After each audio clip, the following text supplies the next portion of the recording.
Hello friends, आज के इस वीडियो में हम 29 अगस्त को संपन्न हुए बीपीएससी ऑडिटर के एग्जाम में पूछे गए साइंस के सवाल को डिस्कस करेंगे।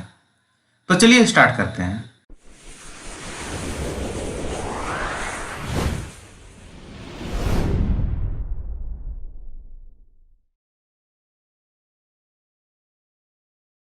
पहला क्वेश्चन कह रहा है कि हीरे की चमक का कारण क्या है। तो ए में दिया हुआ है आकार, बी में है कटाई, सी में है परावर्तन और डी में है पूर्ण आंतरिक परावर्तन और ई में है उपयुक्त में से कोई नहीं या उपयुक्त में से एक से अधिक। तो देखिए, हीरे की जो चमक का कारण है वो है पूर्ण आंतरिक परावर्तन। ठीक है, पूर्ण आंतरिक परावर्तन, इसी वजह से हीरे में चमक आता है। ठीक है, तो इस तरह से इसका आंसर डी हो जाएगा। नेक्स्ट क्वेश्चन कह रहा है कि एक लड़का एक दर्पण के सामने 30 सेंटीमीटर की दूरी पर खड़ा होता है। वह अपना सीधा प्रतिबिंब देखता है जिसकी ऊंचाई उसकी वास्तविक ऊंचाई से 1/5 है। वह कौन सा दर्पण का प्रयोग करता है। ए में है समतल दर्पण, बी में है उत्तल दर्पण, सी में है अवतल और डी में है समावतल और ई में उपयुक्त में से कोई नहीं या इनमें से एक से अधिक। तो इसका आंसर हो जाएगा उत्तल दर्पण। ठीक है, तो उत्तल दर्पण इसका आंसर हो जाएगा। वो उत्तल दर्पण का प्रयोग कर रहा होता है। ठीक है, तो इस तरह से इसका आंसर बी हो जाएगा। नेक्स्ट क्वेश्चन में कह रहा है कि कोहरे में हम देख नहीं सकते हैं क्योंकि इसका देखिए कारण बताना है। ए में दिया हुआ है कोहरा प्रकाश को अवशोषित कर लेता है, बी में है कोहरे का अपर्णांक अनंत होता है, सी में है कोहरे की बूंदों पर प्रकाश का पूर्ण परावर्तन होता है और डी में है कोहरे की बूंदों द्वारा प्रकाश प्रकीर्णन हो जाता है और ई में उपयुक्त में से कोई नहीं। तो देखिए, जब कोहरा आता है तो उसके बिखराव के कारण, यानी कोहरे के बिखराव के कारण हम लोग कोई भी वस्तु को आसानी से नहीं देख पाते हैं। ठीक है, तो इसका कारण यह है कि कोहरे की बूंद जो है बूंदों द्वारा जो है प्रकाश का प्रकीर्णन हो जाता है। तो इस तरह से इसका आंसर डी हो जाएगा। ठीक है, अब देखिए कोहरा के विषय में बता रहे हैं। तो कोहरा जो है, देखिए इसके विषय में और थोड़ा जाएंगे। कोहरा और धुआं, ठीक है, कोहरा और धुआं पानी के कणों या हाइड्रोकार्बन के साथ साथ सामान्य वायुमंडलीय गैस के बने होते हैं। ठीक है, वायुमंडलीय गैस के बने होते हैं। ठीक है, और ये कण जो है प्रकाश के किरण को पूरा निर्देशित या बिखेर देती है, जिस वजह से हम लोग आसपास में नहीं हैं। तो इसका आंसर हो जाएगा डी। ठीक है, नेक्स्ट क्वेश्चन में कह रहा है कि सप्लाई लाइन में शक्ति को उच्च वोल्टता पर स्थानांतरित किया जाता है, क्या कारण है।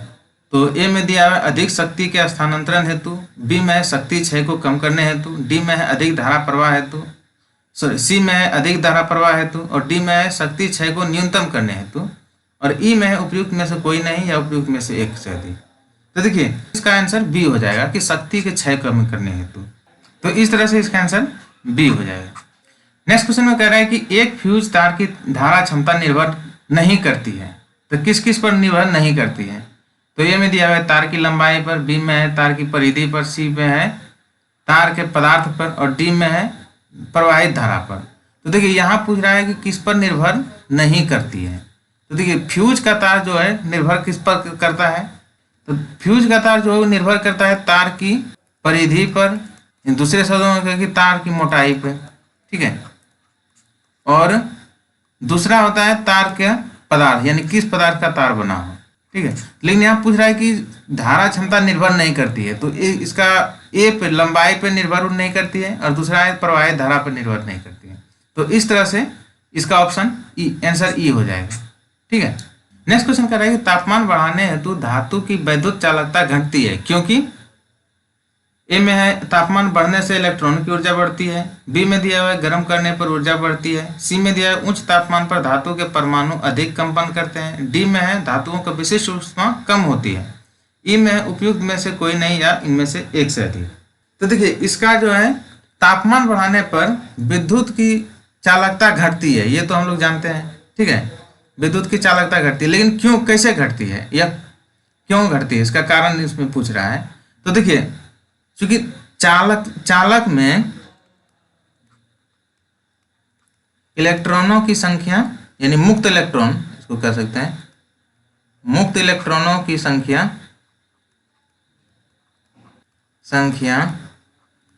बहुत अधिक होती है। ठीक है, ठीक है। अब देखिए इस पे जब ताप बढ़ाते हैं तो ताप बढ़ाने से इसकी मतलब इलेक्ट्रॉन की, इस मुक्त इलेक्ट्रॉन की औसत गतिज ऊर्जा बढ़ जाती है, यानी औसत गतिज ऊर्जा बढ़ती है। ठीक है, जिससे इसकी धनायन से संघटकों की संख्या बढ़ती है और इस वजह से जो है चालकता घट जाती है। ठीक है, इसका देखिए कारण यही है। ठीक है, तब देखिए पूछ रहा है क्या है, ऑप्शन क्या दिया है, तापमान बढ़ने से इलेक्ट्रॉन की ऊर्जा बढ़ती है, तो यही हमारा आंसर हो जाएगा। ठीक है, देखिए क्या करें, तापमान बढ़ाने से इलेक्ट्रॉन की औसत गतिज ऊर्जा बढ़ती है, तो इस तरह से इसका ए आंसर हो जाएगा। ठीक है, नेक्स्ट क्वेश्चन में कह रहा है कि सभी चुंबकीय पदार्थ अपने चुंबकीय गुण खो देते हैं जब, तो ए में दिया हुआ है पानी में डूबे हो जाते हैं, बी में है तेल में डूबे हो जाते हैं, सी में है लौह के टुकड़ों के निकट लाए जाते हैं और डी में है गर्म किए जाते हैं और डी ई में है इनमें से कोई नहीं या इनमें से एक से अधिक। तो देखिए चुंबकीय गुण कब कब खोए जाते हैं, तो एक पहला कारण है कि जब इसको गर्म किया जाता है। ठीक है, यदि चुंबकीय पदार्थ को गर्म किया जाता है तो वो अपना चुंबकीय गुण खो देता है। ठीक है, और दूसरा है यदि उस पदार्थ को, यानी चुंबकीय पदार्थ को पीटा जाता है। ठीक है, तो देखिए और इसके अलावा तो देखिए ए में दिया हुआ है पानी डूबने से भी चुंबकीय गुण नहीं खोता है, बी में है तेल में डूबने से इसमें फिर भी नहीं होगा, लो में, तो देखिए डी में दिया हुआ गर्म किया जाता है, तो इसका आंसर डी हो जाएगा। ठीक है, नेक्स्ट क्वेश्चन में कह रहा है कि तब तक तार आमीटरों का प्रयोग निम्न में से किसके मापन के लिए किया जाता है, तो ए में दिया हुआ है केवल डीसी, बी में दिया हुआ है केवल एसी, सी में दिया है ना तो एसी ना ही डीसी और डी में दिया हुआ है एसी और डीसी दोनों के लिए, तो इसका आंसर हो जाएगा एसी और डीसी दोनों के लिए। ठीक है, तब तो तार में आमीटरों का प्रयोग एसी और डीसी दोनों के लिए किया जाता है। ठीक है, तो इस तरह से इसका आंसर डी हो जाएगा। नेक्स्ट क्वेश्चन कह रहा है कि फोटोन है, तो ए में दिया हुआ है प्रकाश ऊर्जा का एक कांटा, बी में दिया है पदार्थ का एक कांटा, सी में है एक धनावेशित कण, डी में है प्रकाश की तीव्रता मापने वाला एक यंत्र और ई में दिया है उपयुक्त में से कोई नहीं या इनमें से एक से अधिक। तो देखिए फोटोन के बारे में हम लोग जानेंगे। फोटोन क्या है, फोटोन जो है एक प्रकाशीय कण है। ठीक है,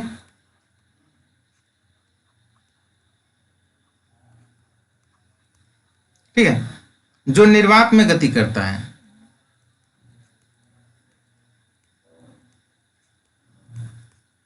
फोटोन एक प्रकाशीय कण है जो निर्वात में गति करता है। ठीक है, अब देखिए ये जो फोटोन है ये बनता कैसे है, इसका निर्माण कैसे होता है, तो इसका निर्माण जो है विद्युत चुंबकीय विकिरण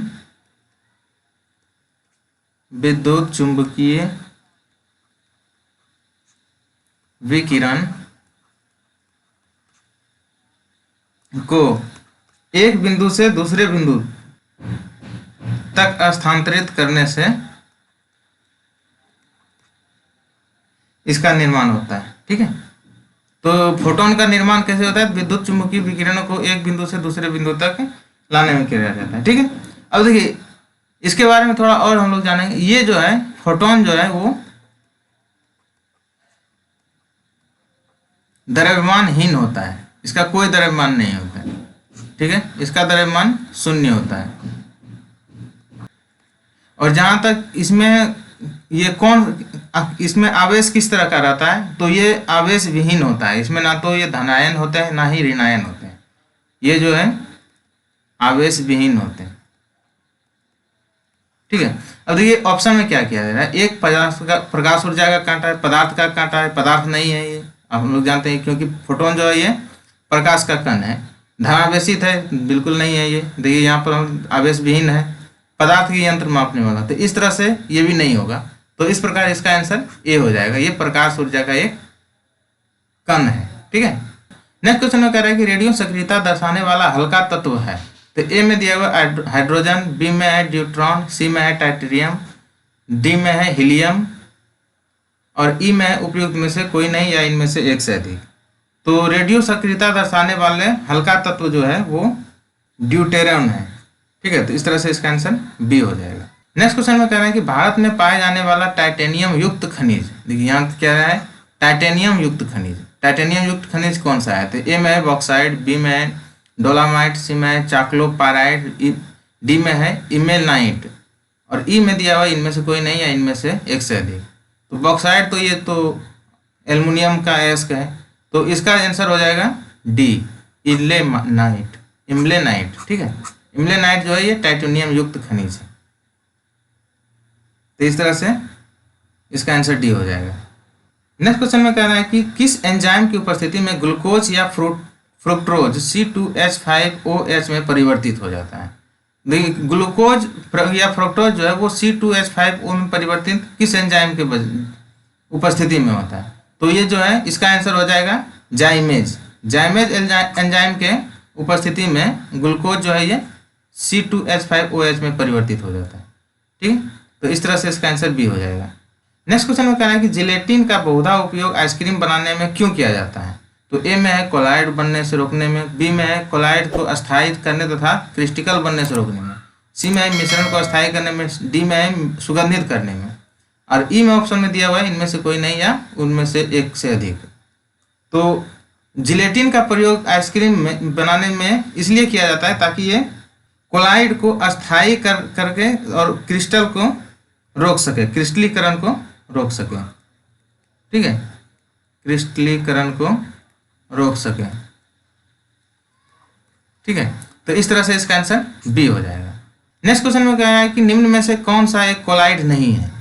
तो ए में दिया है दूध, बी में रक्त, सी में दिया है घी और डी में मक्खन और उनमें से कोई नहीं या उपयुक्त में से एक से अधिक। तो देखिए यहाँ पूछ रहा है कोलाइड नहीं है, इस पर ध्यान देना है। ठीक है, तो देखिए हम लोग जानते हैं कि कौन कौन सा कोलाइड है, इसको हम लोग देखेंगे। कोलाइड के उदाहरण, कोलाइड में उदाहरण में आ जाता है जैसे क्रीम हो गया, स्पंज हो गया, रबर, दूध। ठीक है, और दूध है तो घी भी होगा।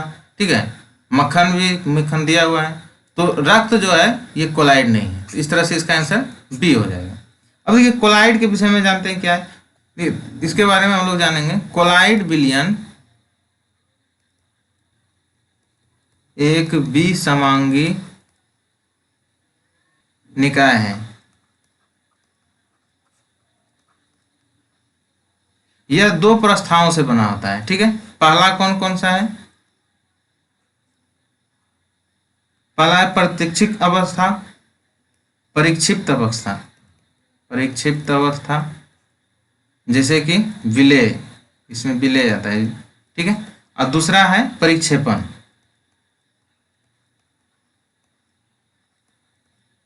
ठीक है, इसमें जैसे विलायक हो गया।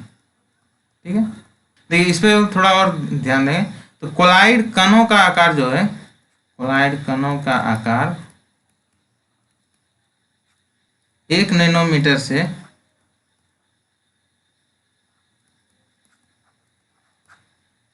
100 नैनोमीटर के बीच में। ठीक है, तो इस तरह से इसके बारे में, कोलाइड के बारे में हम लोग इतना जान लिए। अब देखिए नेक्स्ट क्वेश्चन को देखते हैं। नेक्स्ट क्वेश्चन में कह रहा है कि दो रंगहीन गैस को मिश्रित करने पर गहरे भूरे रंग की गैस बनती है।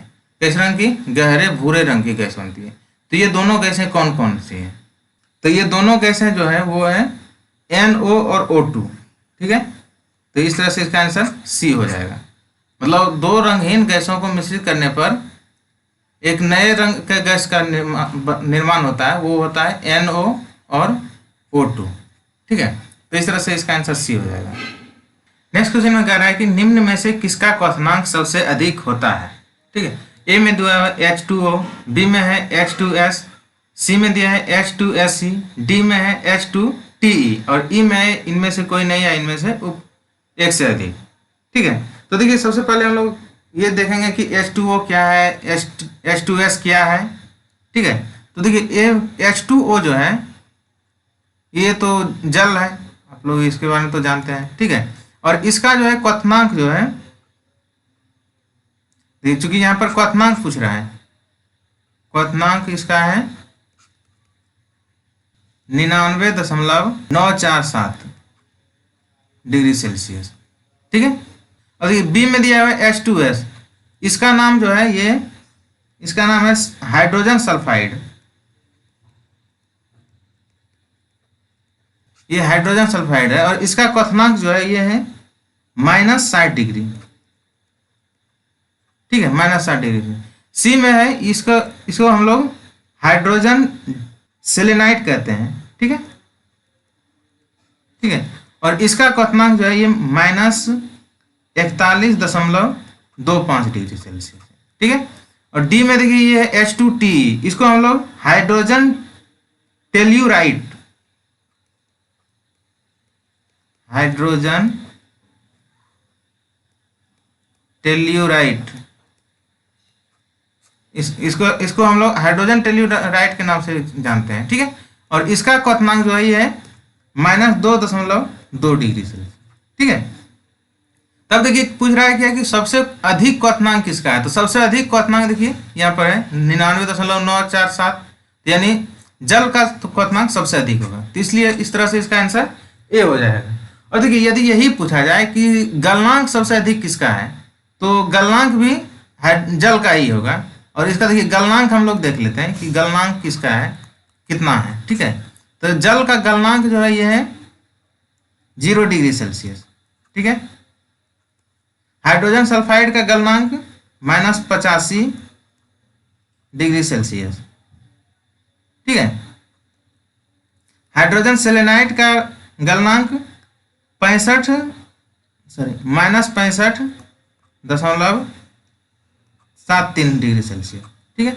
और हाइड्रोजन टेल्यूराइड का गलनांक है -49 डिग्री सेल्सियस, ठीक है। तो इस हिसाब गलनांक भी सबसे ज्यादा जल का ही है, तो इस तरह से इसका आंसर ए हो जाएगा। नेक्स्ट क्वेश्चन में कह रहा है कि कीटाणुनाशक गैमेक्सिन निम्न में से किस पर आधारित है, तो ए में है DDT, बी में है बेंजीन हेक्साक्लोराइड, सी में है हेक्साक्लोरोबेंजीन, डी में है क्लोरल और ई में है उपयुक्त में से कोई नहीं या उपयुक्त में से एक से अधिक। तो देखिए इसमें हम लोग बताना है कि कीटाणुनाशक जो है ये गैमेक्सिन एक कीटाणुनाशक दवा है, ये किस पर आधारित है, तो गैमेक्सिन जो है ये बेंजीन हेक्साक्लोराइड पर आधारित है, ठीक है। तो इस तरह से इसका आंसर बी हो जाएगा। नेक्स्ट क्वेश्चन में कह रहा है कि कौन सा यौगिक विंटर ग्रीन तेल कहलाता है, तो ए में दिया हुआ है फेनिल बेंजोइट, बी में है फेनिल सेलिसिलेट, सी में है फेनिल एसीटेट, डी में है मेथिल सेलिसिटेट और ई में दिया हुआ है इनमें से कोई नहीं या इनमें से एक से अधिक। तो इसमें बताना है कि कौन सा यौगिक विंटर ग्रीन तेल कहलाता है, तो इसका आंसर हो जाएगा मेथिल सेलिसिटेट, ठीक है। मेथिल सेलिसिटेट जो है इसको हम लोग विंटर ग्रीन तेल के नाम से भी जानते हैं, ठीक है। तो इस तरह से इसका आंसर डी हो जाएगा। नेक्स्ट क्वेश्चन में कह रहा है कि यूरिया की पहचान की जा सकती है किसके द्वारा, तो ए में दिया हुआ है बाईयूरेट परीक्षण द्वारा, बी में दिया हुआ है बेनेडिक्ट परीक्षण द्वारा, सी में है ल्यूकॉस परीक्षण द्वारा, डी में है मूलिकन परीक्षण द्वारा और ई में है उपयुक्त में से कोई नहीं या उपयुक्त में से एक से अधिक। तो यूरिया की पहचान जो है, यूरिया की पहचान हम लोग बाईयूरेट परीक्षण द्वारा करते हैं, ठीक है। तो इस तरह से इसका आंसर ए हो जाएगा। नेक्स्ट क्वेश्चन में कह रहा है कि आजकल सर्वाधिक प्रचलित एवं सुरक्षित शक्कर का विकल्प है, तो कौन सा है इसको बताना है। देखिए इसमें ऑप्शन दिया हुआ है, ए में दिया हुआ है साइक्लोडेक्स्ट्रिन, बी में है एस्पार्टेम, सी में है सेकेरिन और डी में है फ्रुक्टोज और ई में दिया हुआ है इनमें से कोई नहीं या इनमें से एक से अधिक। तो सर्वाधिक प्रचलित और सुरक्षित शक्कर, इसे हम लोग ये एस्पार्टेम इसका आंसर हो जाएगा। तो इस तरह से इसका आंसर बी हो जाएगा, ठीक है। नेक्स्ट क्वेश्चन कह रहा है कि थैलेसेमिया एक अनुवांशिक रोग है जो कि प्रभावित करता है, तो किसको प्रभावित करता है ये हम बताना है। तो ए में दिया है रक्त को, बी में है फेफड़े को, सी में हृदय को, डी में वृक्क को। वृक्क यानी इसको किडनी भी कहते हैं या गुर्दा, ठीक है, किडनी को।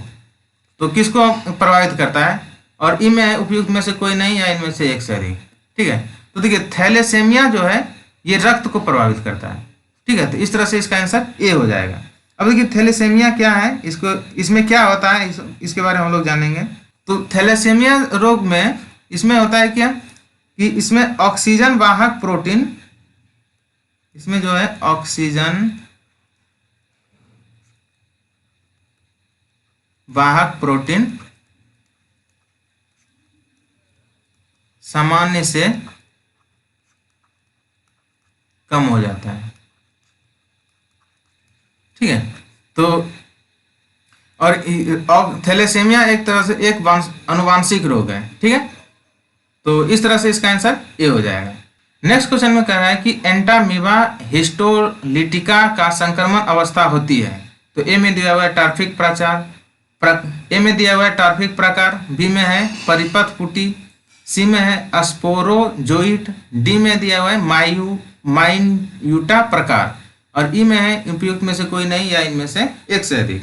तो देखिए एंटामीबा हिस्टोलिटिका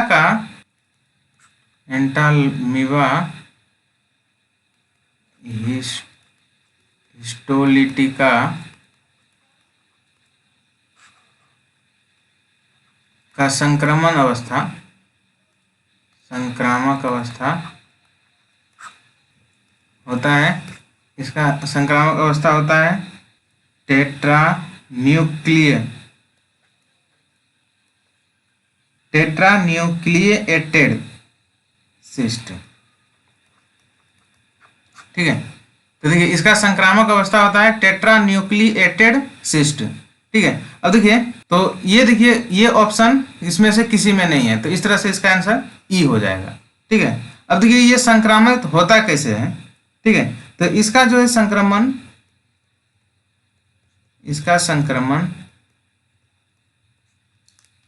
दूषित भोजन या दूषित पानी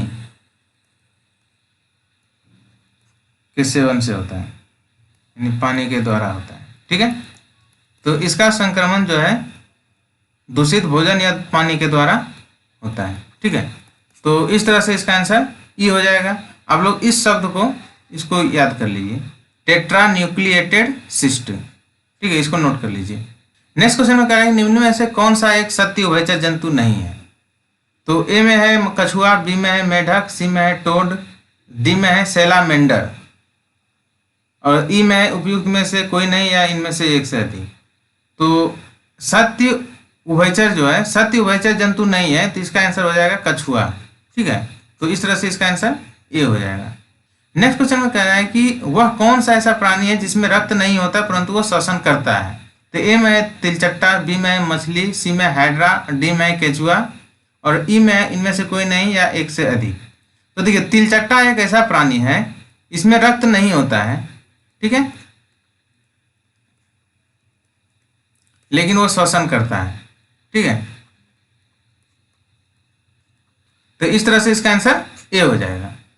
नेक्स्ट क्वेश्चन में कह रहा है कि दीमक की आंत में सेल्यूलोज को पचाने के लिए निम्न में से क्या उपस्थित होता है। ठीक है, देखिए दीमक क्या करता है, लकड़ी में मतलब किसी भी पेड़ पौधे में लगता है। ठीक है, और उसका जो कवच जो कोशिका भित्ति जो होता है, पादप का कोशिका भित्ति सेल्यूलोज के बना होता है। ठीक है, तो दीमक जो है उस सेल्यूलोज को पचा लेता है। तो किस वजह से पचा लेता है, तो क्योंकि उसके आंत में जो है प्रोटोजोआ रहते हैं। ठीक है, तो इस तरह से इसका आंसर ए हो जाएगा। ठीक है, नेक्स्ट क्वेश्चन में कह रहा है कि पक्षी अपने नाइट्रोजन युक्त बेकार पदार्थ को किस रूप में उत्सर्जित करते हैं। तो वो जो है यूरिक अम्ल के रूप में। ए में दिया हुआ है यूरिया, बी में है अमोनिया, सी में है अम्लीय वसी अम्ल और डी में है यूरिक अम्ल। तो इसका आंसर हो जाएगा यूरिक अम्ल। यूरिक अम्ल के रूप में वो उत्सर्जित करते हैं। ठीक है, नेक्स्ट क्वेश्चन में कह रहा है कि नारियल के फलों का फैलाव होता है। तो ए में दिया हुआ है मेसोकार्प द्वारा, बी में है एपिकार्प द्वारा, सी में है एंडोकार्प द्वारा, डी में है घुमावदार हुकों द्वारा और ई में दिया हुआ है इनमें से कोई नहीं या एक से अधिक। तो नारियल के फलों में फैलाव जो है वो मेसोकार्प के द्वारा होता है। ठीक है, नेक्स्ट क्वेश्चन में कह रहा है कि द्विबीजपत्री पौधे के तने में संवहनी मंडल सामान्यतः किस रूप में होता है।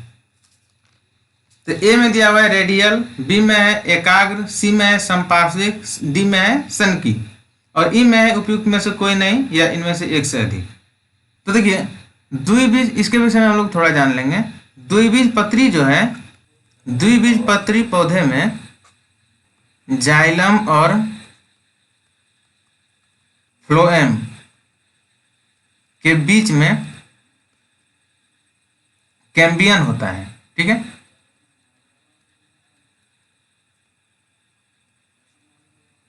कैम्बियम होता है। ठीक है, और यही जो है जाइलम और फ्लोएम दोनों मिलकर संवहनी बंडल का निर्माण करता है।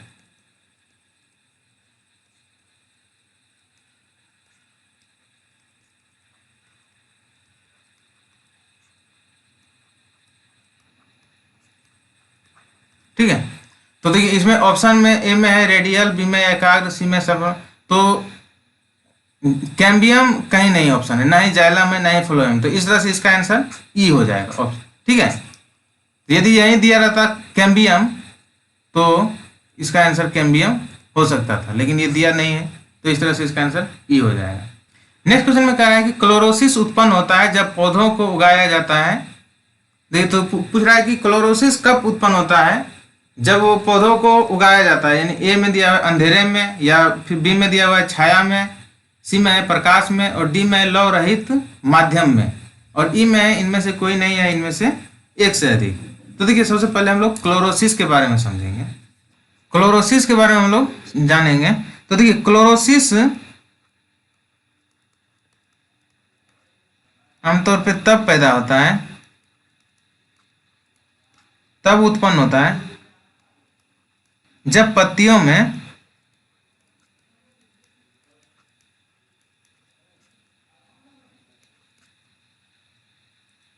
आवश्यक सभी क्लोरोफिल को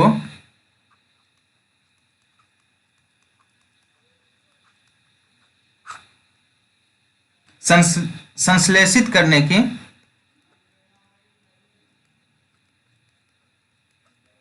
पर्याप्त पोषक तत्व नहीं होते। ठीक है, तो आप यहाँ समझ गए कि क्लोरोसिस क्या होता है। तो क्लोरोसिस जो है वो एक विकार है, ये तब उत्पन्न होता है जब वो क्लोरोफिल को संश्लेषित करने के लिए पौधे में पर्याप्त पोषक तत्व नहीं होते। तब देखिए इसमें क्या क्या नहीं होते हैं, जिसके कुछ उदाहरण इस प्रकार रहते हैं। जैसे कि मिट्टी में, मतलब जिस मिट्टी में पौधे हैं उस मिट्टी में खनिज पदार्थ की कमी, खनिज की कमी। ठीक है, जैसे और विशेष करके उसमें लौह तत्व की कमी, लोहा या मैग्नीशियम या जस्ता। ठीक है, और इसके अलावा दूसरा कारण होता है यदि नाइट्रोजन या प्रोटीन की कमी। ठीक है, यानी जो, ठीक है, इसमें भी क्लोरोसिस उत्पन्न होने का संभावना बना रहता है। ठीक है, इसके अलावा मिट्टी का पीएच मान, यानी जिस जगह पे वो पौधा लगाया गया है उसका, उस जगह के मिट्टी का पीएच मान सामान्य से कम होता है। ठीक है, और वहाँ पे मतलब मिट्टी का पीएच मान में विकार है। ठीक है, और इसके अलावा और भी बहुत सारे कारण हैं। ठीक है, जैसे कि कीटनाशक का उपयोग करना, या फिर वहाँ पे जल जमाव हो रहना, या फिर सल्फर डाइऑक्साइड के संपर्क में रहना, या फिर किसी ऐसे संवेदनशील पौधे को ओजोन की क्षति, इस तरह से उसमें क्लोरोसिस उत्पन्न होने की संभावना रहती है। ठीक है, तब देखिए ऑप्शन में क्या क्या दिया हुआ है। तो ए में अंधेरे में, ये भी नहीं होगा। बी में छाया दिया हुआ, ये नहीं होगा। प्रकाश में भी नहीं होगा। तो लौह रहित माध्यम में, तो ये हमारा, जैसे जहाँ पर हम लोग देखें कि खनिज की कमी, जैसे लोहा, मैग्नीशियम, ये सब की कमी जब होती है तो इसमें क्लोरोसिस उत्पन्न होने का संभावना बना रहता है। तो इस तरह से इसका आंसर डी हो जाएगा। नेक्स्ट क्वेश्चन में कह रहा है कि निम्न में से कौन सा अनुवांशिक अभियांत्रिकी से संबंधित है। तो ए में दिया है प्लास्टिड, बी में है प्लास्मिड, सी में दिया है हेटेरोसिस, डी में है परिवर्तन, और ई में है उपयुक्त में से कोई नहीं या इनमें से एक से अधिक। तो इसका आंसर प्लास्मिड हो जाएगा, बी इसका ऑप्शन हो जाएगा। ठीक है, तो ये था हमारा आज का वीडियो। नेक्स्ट वीडियो के साथ हम फिर से मिलेंगे।